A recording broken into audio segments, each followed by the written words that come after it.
So welcome to our new Man Uprising podcast studio. Pretty Love nice, it. huh? Yeah, it's really cool. Yeah, we're very fortunate. My good friend and founder of Let's Do Podcast, Yovel, has partnered with me. We're next door neighbors, so we'll be meeting here often. It's a great Love it. spot. Looking forward to it.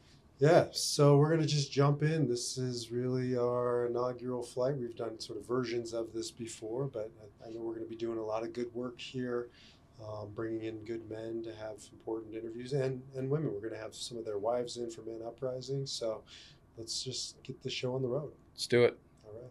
So, maybe today we start talking about the core driver behind Man Uprising, why both of us were both inspired to create this venture and daily getting up and excited to scale it. And for me, it just comes down to one idea: 15 minutes. And I know you know what I'm talking about. Right. Why don't you tell the people what 15 minutes unfortunately represents? Unfortunately, it represents the data behind how often men are committing suicide in the United States. One every 15 minutes. Yeah, it's unbelievable to me.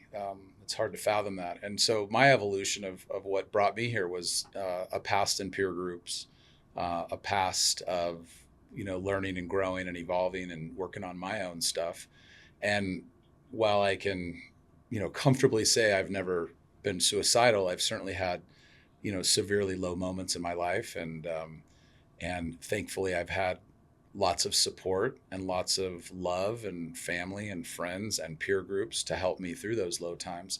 And so it's just a logical transition to help men who are, in these low seasons of life to come together and find the support and the love that other men have to offer. And, unfortunately, our society hasn't always celebrated, vulnerability, especially in men. And I think we're living in an amazing time of awakenings and rebirths and reinventions. And so I'm here to scream from the rooftops that, suicide is not the answer. I'm convinced. Love it. Love you. I really, Thanks. you're a man who is able to hold what I call these two sort of masculine energies, archetypes. There's a bunch of them, but the two primary ones that I really love is the warrior, the strong masculine, ready to stand up and defend what's his and provide for others, and the lover, Yeah. the soft, vulnerable, nurturing type. I mean, just your background. I'd love to hear more about it. I think we've done iterations of this in the past, but let's just start from scratch. Tell us how this warrior lover has come to Yeah. be. Well, I come from a long line of criers, first and foremost. So I probably saw crying as, not a negative. It was just it's an emotion. It's a moment in time. I feel like, being an only child to a Jewish mom and a seemingly agnostic father, raised in two separate homes, divorced early. Being a sensitive young kid was just kind of who I was. And I don't think I was ever encouraged necessarily to fight it. It wasn't what I saw, but I've 55 years later, I've figured out how to harness it, and it is who I am, and I'm comfortable in my own skin. But it took a lot of tears, and it took a lot of heartache and a lot of hurt, a lot of pain, and a lot of recovery. And so I grew up in a really I don't know if it's fair to use the word bipolar, but nothing else comes to mind. I grew up on a dairy in Northern California, and I grew up in Orange County, and I essentially split time between those two families. Orange County was a very Jewish household.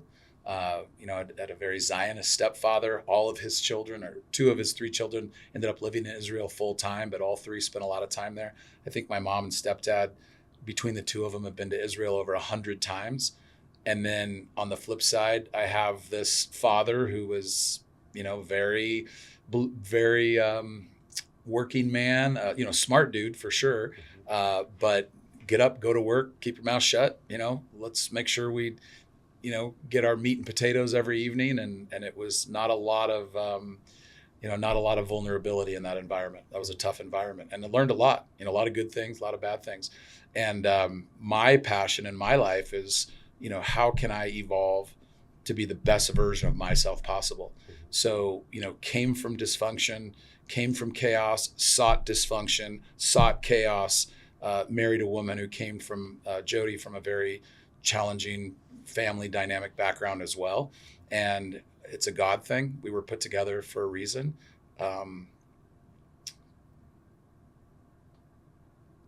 We were put together to learn and grow and to break our cycle and to make sure that our kids have a better, healthier future than we could have ever dreamt of.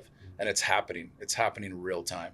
And so I'm excited to just continue to learn and grow and become the best version of myself that I can be. So, I come back to this idea of this, strong masculine strength and this beautiful feminine, soft vulnerability, and to be able to hold both of those. So you're doing it right now, like you're dressed like a schlep. Coming from the Apologies. ranch. Yeah, exactly. No apologies. Like best of both worlds. I love it. You just came literally. I just put a horse away. Yeah. You walked in saying, sorry, I was late. The horse got out of the barn. It's true.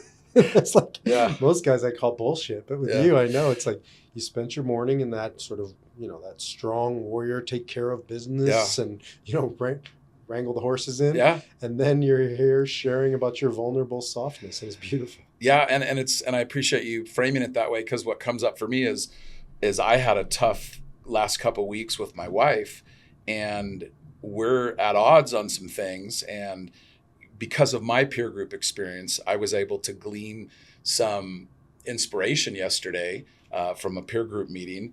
I was then able to go home and, deliver my truth and my clarity and where my heart was with her. And it turned what was a tough 2 weeks into just an unbelievable evening of, just connection and love for each other and rebuilding some respect. And so I had a great night's sleep. I'm in my happy place. I'm connected with my wife. The kids are in a good spot. Spoke to both of them this morning. Horse gets out, and I'm dealing with regular life stuff. And now I'm here talking about this. So, the last, if you will, 24 hours is just a perfect example of me living my best life with the support of the men in my life, the peer groups that I'm involved with, and then having, engaged family members that are open to learning and growing as well. And so with all that said, I can't help but be happy. I can't help but be content. All right. So this is sort of the flip side of 15 minutes. Yeah. Right? Because what you're describing is a beautiful antidote, lots of different pieces in there that have given you, as you know, and I've said it many times, I modeled my teacher, mentor, Viktor Frankl, who would start with his patients with first shocking question, and he would say, "Why haven't you killed yourself?" Right. And it wasn't obviously suggestive. It was, all I know about you when you walk through that door is you didn't. So why? Right. Because it's our God-given choice every day to choose life. And we obviously have chosen life if you've gotten thus far in life. So why? What's your why? And you're describing a life when a man knows his why and starts to really learn it and articulate it and live it. This is the result. It's beautiful fucking chaos. Holy mess. It's total chaos. And it's not like the shiny packaged perfect little thing, right? You're describing a beautiful thing that's uniquely yours. What I want men to hear is there were times when you were much closer to the 15 minutes than you are to this beautiful outcome of your life. Take us back to some of those 15-minute moments. Not that you were suicidal, but I think we know what we're talking about. The story I've always told is if I ever was suicidal, it was part and parcel because of being diagnosed with cancer and going through the experience of the emotions of being a 25-year-old young man, just getting my professional life launched, trying to wrangle with independence and post-college confusion and, still a very insecure, lacked confidence, but had vibrato, had chutzpah, had balls for sure. Football quarterback. Yeah. I played college sports and that was over, so this is a new chapter now and trying to navigate all that. Get diagnosed with Hodgkin's disease at 24, have, surgeries that led to radiation and that led to depression, that led to clinical depression, that like I didn't know why I felt the way that I felt, but that's how I felt. And I remember specifically, getting lots of family support. I mean, that was the one thing I was not short on. It may not have been functional, but it was family support all the same. And there was a lot of love too. So I'm grateful for that. And there was a long drive back from the Palm Springs area to San Diego, where I lived at the time and worked at the time. And I had just left the family event. It's a pretty solitary, high elevation road. And that was right when we were first getting car phones installed in the cars. And I called my dad and I said, I don't care if I drive this car off the road right now or I just keep driving home. I don't have a emotional pull one way or the other. And to his credit, he got on the phone and he found somebody to help me. And that was probably what does it mean, a therapist? Yeah, he found a support group, a cancer support group, through a woman that he knew who was a cancer survivor in San Diego.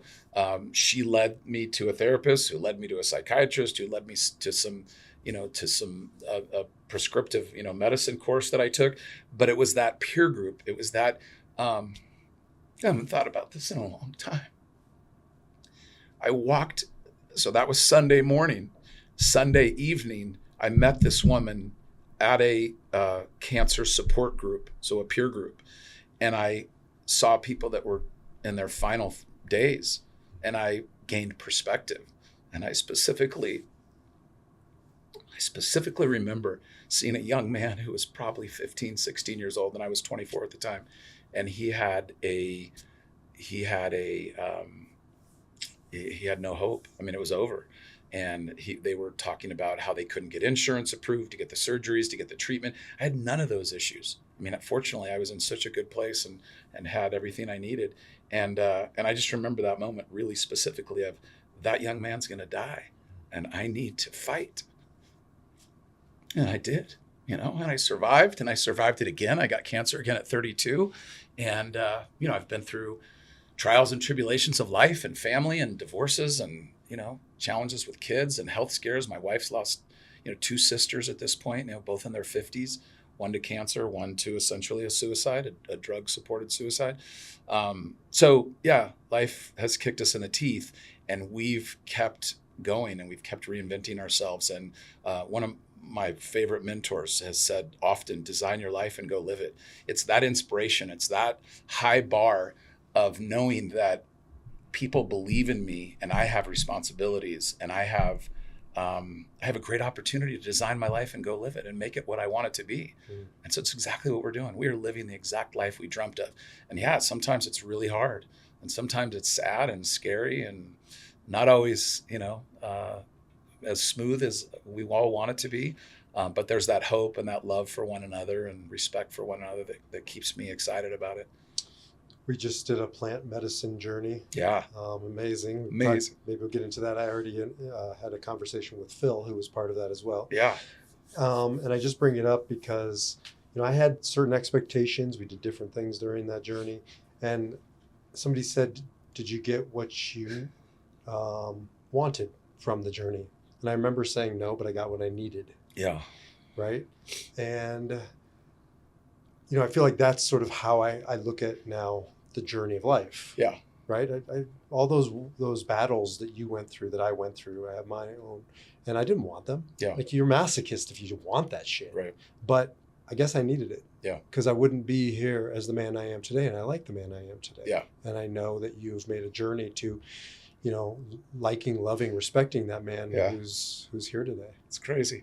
Yeah, it is. Thank you for, asking the question, because I haven't thought of it probably that way really ever. But yeah, I guess, is it fair to say I love who I am right now? I love my life. I've never felt more excited and happy about it. So there's a commandment in the Bible that says, Ahavta l'recha kamocha, love your fellow as you love yourself. Yeah. But the assumption is you love yourself. Otherwise, you're going to be a dick to the guy. Yeah, we had a great conversation yesterday about absolutes, and it was hard. It was a challenging task to figure out well, what are my absolutes? Because I'm a little bit wishy-washy on that, or I'm a little bit fuzzy on that. And by the time we got done with that exercise, and I actually went home and read it to my wife, and it was amazing. It went from you need to respect me to I need to respect myself. Oof. You need to champion me to I need to champion myself. And it just really changed the conversation with her and I. And the same thing for her, and the same thing for all of us. Like, it's easy to say it, but there's a process to get there. And yeah, I guess this is the first time I've ever said it out loud, but I respect myself finally. It's taken me a long time. Amazing. Yeah, that exercise we did in our peer group was profound. And I'm just, for the listeners, it really comes down to in my own life, I've needed a way to frame these moments where I'm wishy-washy. Yeah. And so I've divided life into absolutes, needs, and wants. Right. Wants are what they are, Yeah. come and they go. Needs, it gets a little harder to define them versus absolutes, which is, my definition is oxygen is an absolute. Sure. Right, at a physiological level. But what is it at a moral character level? What do I absolutely need that I would rather be dead than to live without this thing? Yeah. And that's for every man to find out. There's not one answer.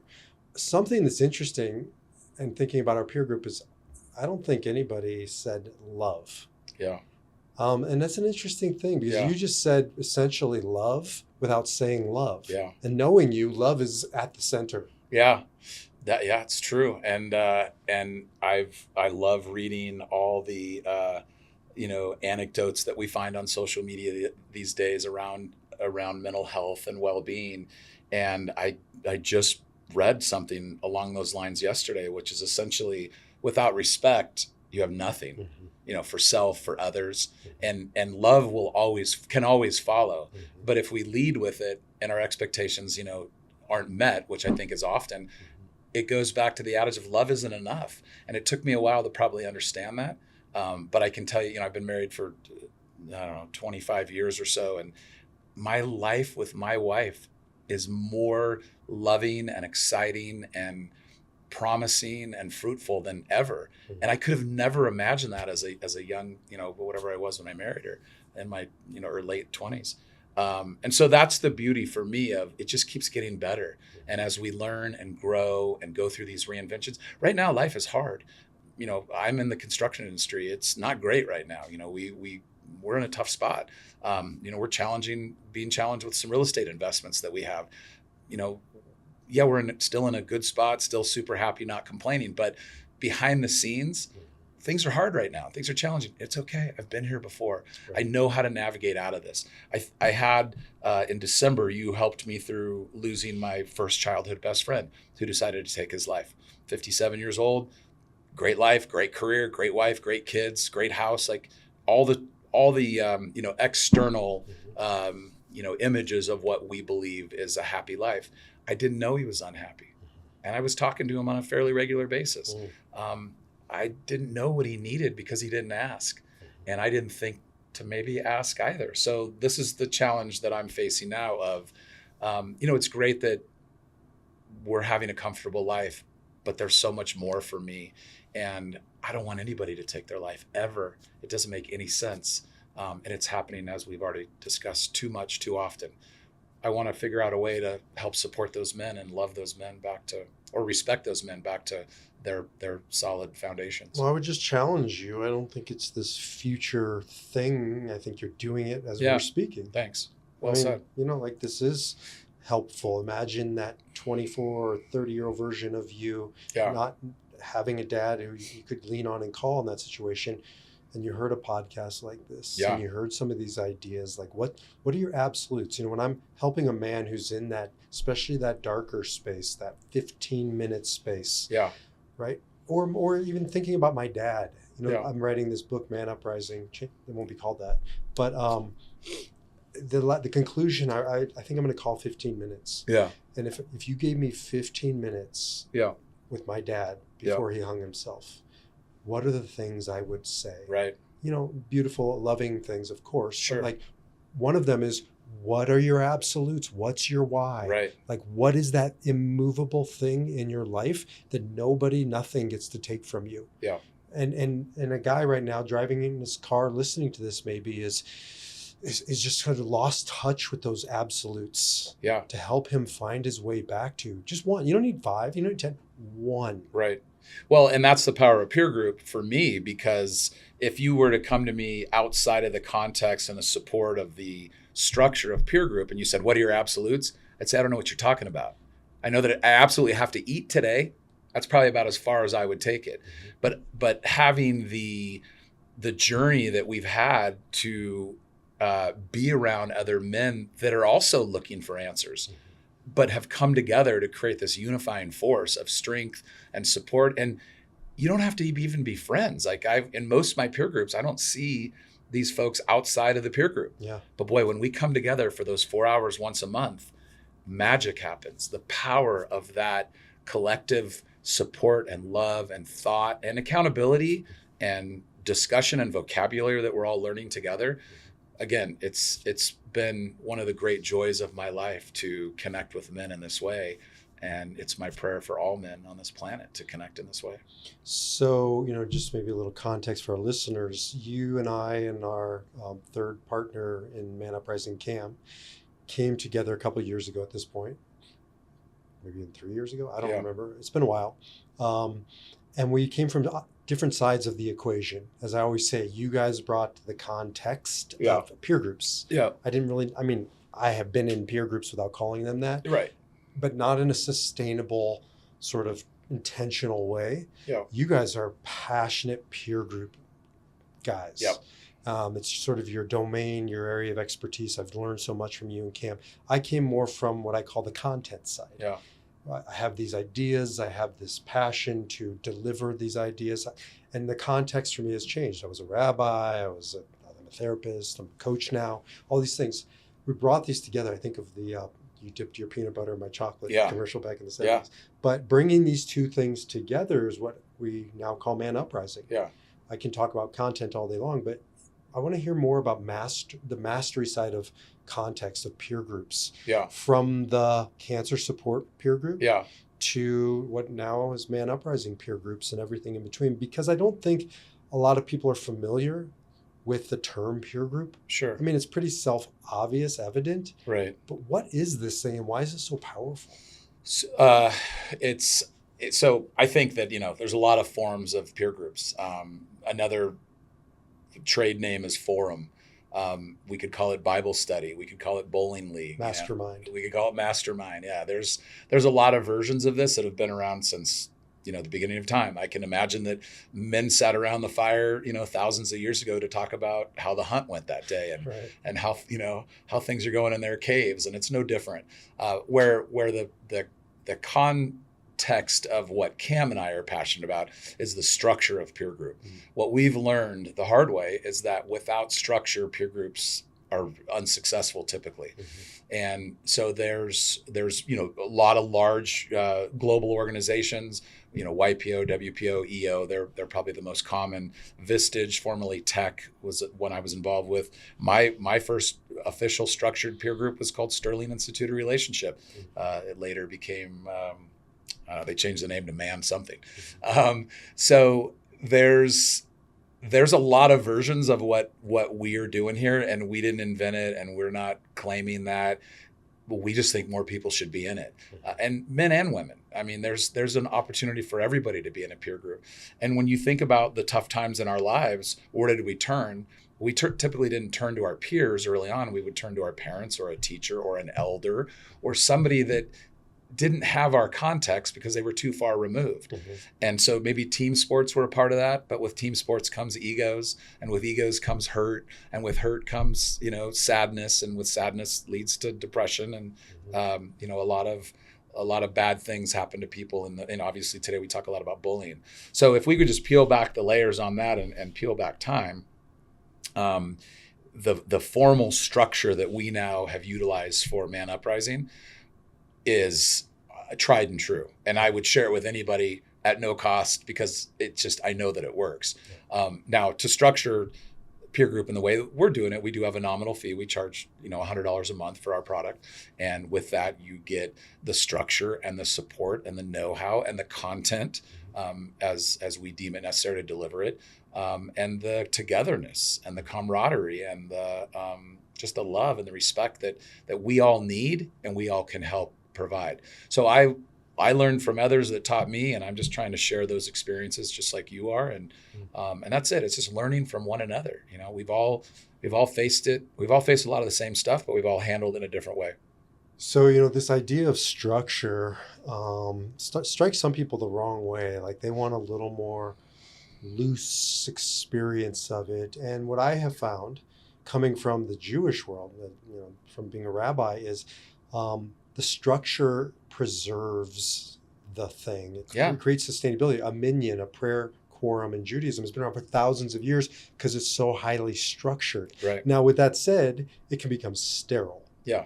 Right? So we have to sort of do this dance of structure, but in the inside of it, the fluidity and the ability to sort of move and share and kind of create the artwork in there. It's well said, and I can't think of anything in our world that doesn't have structure that can be successful. And the true measurement of our structure is just time. We start on time and we end on time. Inside of those 4 hours, we're going to give you a roadmap, but you can do whatever you want. The magic happens in between that start and stop time. So truly, I believe that the structure is really only limited to what time we get there. And you show up on time. And if you don't, we suggest there's a fine, not because we're trying to create a profit center, but we're trying to create an accountability exercise that people feel. I'll push back on that. I think that, yes, absolutely. And some core components that I have experienced firsthand in a peer group also lend to its sustainability. You can do anything you want inside there. But I've talked to guys who have said they've been in peer groups where it's like you give away the microphone and it's hard to get it back. Yeah. And so there's this sort of going on and on and on and on. So, a structured component of an update. Timed. Back to time. Yeah. But, so like that's a piece of it. But also the expectations of being supported, but not being told or scolded. Right? There's no shoulding all over everybody. You should. We talk about ourselves. Right. I can share my journey and maybe it will support you and be useful. Maybe it won't, but I'm not allowed in my peer group to tell you what to do on your journey because that's yours and yours alone. I think these are core components of what makes our experience so unique. Yeah, well said. So experience shares are what you're talking about, and I think that is the magic of the structure. So if we use the start and stop as kind of the primary bookends for how we operate a peer group, inside of that peer group is this mutual respect for one another, which includes experience shares and never telling. And so it's been one of the greatest hacks I've ever learned in my life because back to who were our early, go-tos when things were hard, it was always an elder. Well, what is the typical nuance of an elder is, well, here's what you should do. Here's what I'm telling you to do. And we get that so many times in our lives as young people that we develop that muscle. That just becomes habit for us. And for somebody to introduce this new idea of, hey, rather than telling somebody what to do, why don't you tell them what you did in that same exact experience? And that is the magic. Yeah. It's there's no ego in that at all. Yeah, it's so chutzpah to tell another man what he should or shouldn't do. Now it is, but 20 years ago you couldn't have convinced me. I just told everybody what to do. Or most of the guys our age, they're still living the should life, shoulding all over everything. Exactly. So, and also, it's changed the way that I parent. It's changed the way that I in my relationship with my wife. My son right now, Yehuda, just graduated college, and he's at that transitional period where he's got choices to make, and he turns to me almost for this sort of elderly telling him what to do thing, and I refuse to tell another man. I said to him, you're a man, you make your own choices from here on out. I can tell you what I did. I can tell you which way I'd be happy to share you should go because I found dead end there, but maybe you need to go that path. It's frustrating to him. It's interesting. He appreciates it. It's a new technology for all of us because it's just not the society that we live in. But we live in a society where tell me what to do. right? Tell me what to believe. Yeah. Tell me what to eat. Give me the silver bullet to life. Give me the silver bullet. It's not there. And another thing that, as we're riffing on this, that was one of the things that plant medicine helped me see. Yeah. Is that there are no magic bullets. None. When I did the psilocybin or the 5-MA... DA? DMT, whatever. DMT? MAO DMT, that's it. Got to get a better marketing version. Yeah. I thought of it as a magic bullet, right? Oh, go do this thing. Yeah. And what I realized is it was a magic door opening. Right. And I can walk through it. And there's a lot of things I'm going to have to do on the other side of that door. Yeah. It just opened the door for me. Completely.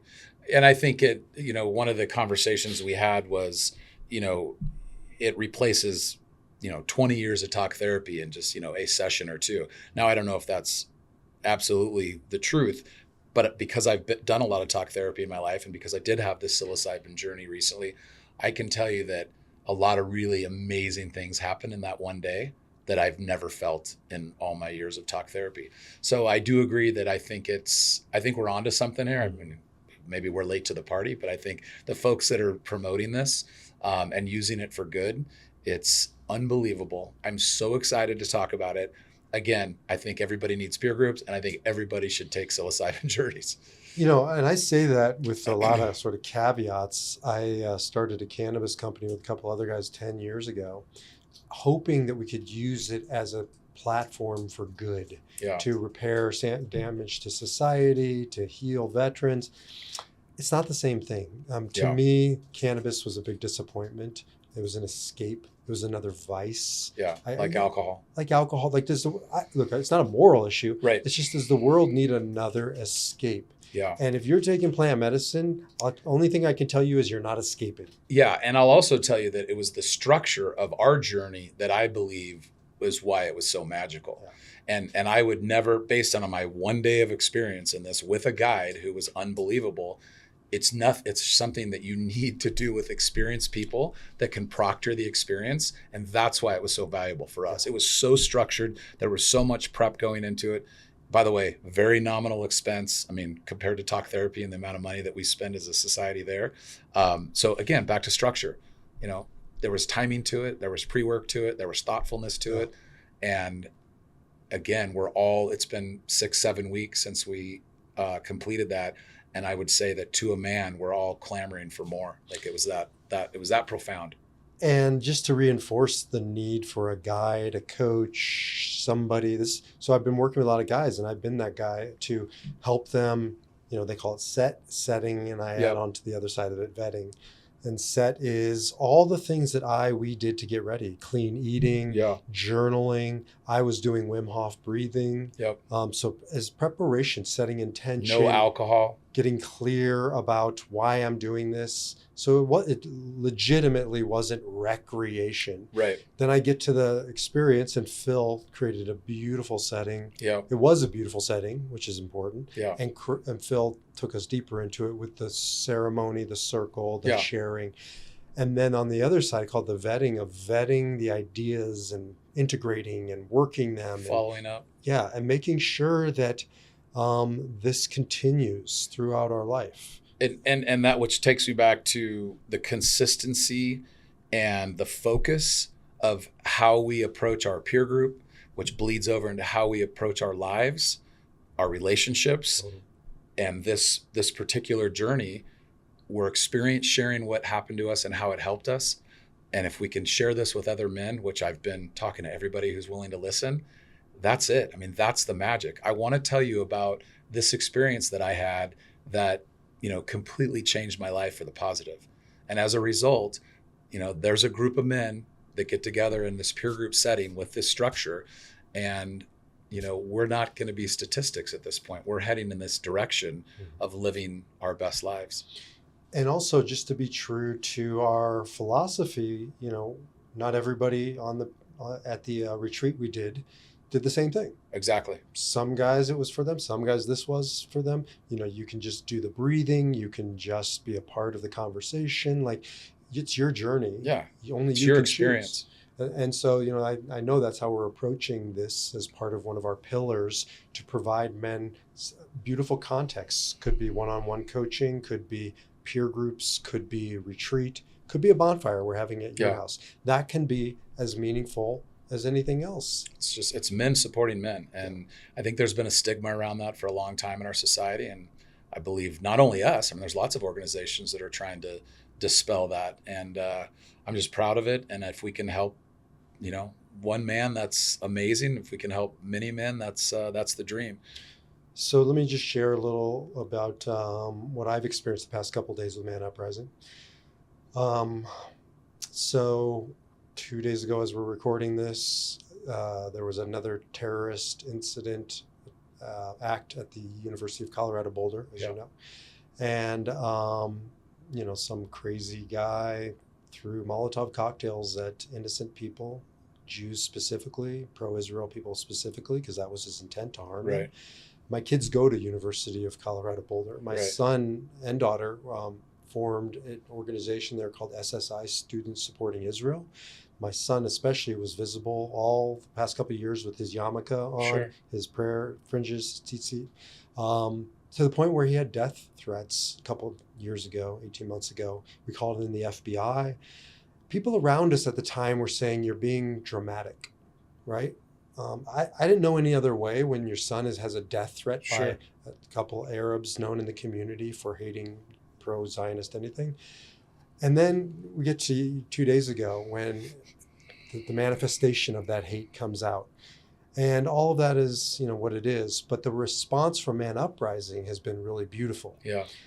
And it's not politics. I'm sure there are guys in Man Uprising who would argue with Bibi Netanyahu and Israeli, policies, and that's great. Most Israelis I know argue with it. Right.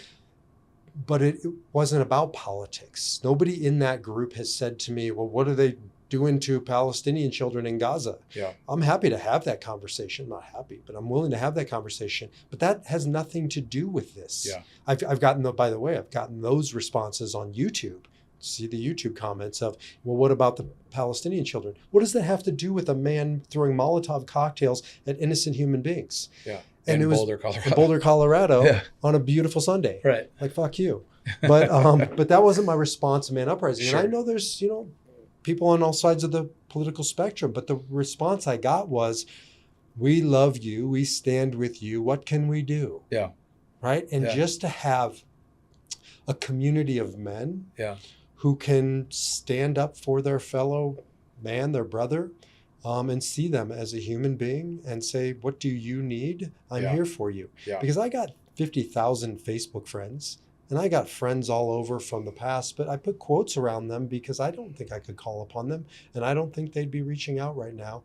And I've been struck by the to redefine friendship, or maybe it's reclaim friendship, and not just use this word anymore so liberally, so freely, and to really think about what is a friend. Because I coach guys for a living, and I hear all the time, this one's going through cancer, this one's going through a divorce, this one's dealing with depression. I say to them, have you talked to your friends?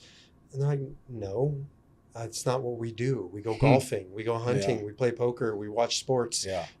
And I'm like, well, then what is a friend?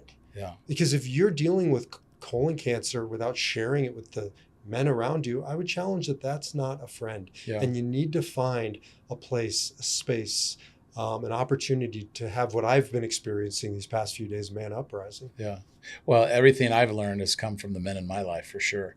Not to detract from the great lessons from my wife and daughters as well, but the civility that I've been shown, and I've seen my mentors and my peers and my friends within the peer group world, they've been incredible role models. And the way that I happen to learn is by watching others and by asking good questions. And there's this great line that I've overused that a mentor taught me, which was, being listened to feels so much like being loved. I can hardly tell the difference. And what that quote means to me is ask thoughtful questions that you really want to hear the answers to. And oftentimes the answers hurt. One of the most evolved, stable men in my life, who's been a wonderful friend for many years and has helped me tremendously, tells me when I'm being a cunt. He lets me know if he feels like I'm out of honor or out of integrity. Mm-hmm. And I've come to rely on that from him. Mm-hmm. And it's not an ego, and it might hurt and it might sting, but I know that his love for me comes from him, coming from his heart, mm-hmm. and being direct and honest with me. And I think we have that as well. And I appreciate that. And that's what peer group does. It allows that, again, the safe, environment, setting with structure to be able to deliver our love and our truth for one another. And I think it's beautiful, and I think it's going to save men's lives. And I come back to that question, why haven't you killed yourself? When Frankl asked it, he wasn't talking about death. He was talking about life. Right. What do you live for? Yeah. Right. So when we talk about 15 minutes, I think we're going to have this conversation many times again. We're not talking about simply suicide prevention. Yeah. We're talking about how to live your life in a way that is an answer to that question, why haven't you killed yourself? Yeah. It's about inspiration, not desperation. Sure. So let me do this interesting thing. We'll see how it goes. Let's end with, imagine you pick the person that you have in front of you who is or has killed themselves, which is not an easy thing to dredge up. I think about my dad, and you had 15 minutes. Yeah. Right? We're not going to do a 15-minute version of this, but like a lightning round kind of a thing. What are the things you would just want that person to hear in those final moments? Yeah. I love the question. And the last time that I was with my friend, I told him, it was probably a year before he took his life. And I said to him, I've always looked up to you. He was a couple years older than me. I've always looked up to you. You've always been a great mentor. I've always just admired you and how you've operated, and I love you. And I said all those things, but I said it as if it was, hey, I want to tell you how I felt about you in the past. But I don't think we got that connection on where we're at today. And if I had that opportunity again with him. So you do right now. Yeah. He's here, he's listening. Yeah. Talk to me as if it's him. Yeah. And so Jerry, I love you, and I want to know how you are, and I want to know how your heart is. And I want to know you, for the man that you are today, and not the relationship that we had in the past. And I want to share with you where I'm at, and I want to share my journey and everything that has led me to this moment. And I would say, how can we be more connected, and how can we, create a bond that's for sure forever. And I want to support you. I want to be part of your life in a way that I haven't been maybe in the past, because we were old friends living in different states. And, it wouldn't even have occurred to me, Baruch, that he was going through this, because he was the most popular guy. He was the leader of everything that he did. So from the outside, his life seemed like he was in a good spot. Had I known, of course, I would have delivered all of my truths and care and love for him. That's beautiful. Thank you for sharing that. And I guess my takeaway from that is we should treat every interaction with the people in our lives in general, men in particular, as if it's the last time. Because there will come a time when it's the last time we have a conversation. Yeah. Right? So what if we treated every encounter, not some bullshit, we're playing poker, we're out hunting, or whatever. Do those great things. Go golfing. Yeah. But why can't we do two things at the same time? Right? Asking how another man's doing. One of the great lines I was taught in my life was risk the relationship. Come from your heart, say the thing, experience share, and find ways to connect on a deeper, more vulnerable level. And I don't care if it makes the other man uncomfortable. This is my heart being open to you and loving you in the way that I know I need to love you and you need to be loved. And too many men let guys off the hook because of that. They're afraid to share their heart. They're afraid to create discomfort, and it takes great courage. And you're a man of great courage. Thank you. I'm inspired by you. I love listening to your journey. Many times I've heard it, and it's always different and always opens up a different piece of me that I want to be a better man in being in your presence. So thank you for your journey. Thank you for showing up, and thank you for being my partner in creating Man Uprising. I'm all in, man, and I appreciate you and love you, and let's go save men's lives. Let's go. All right.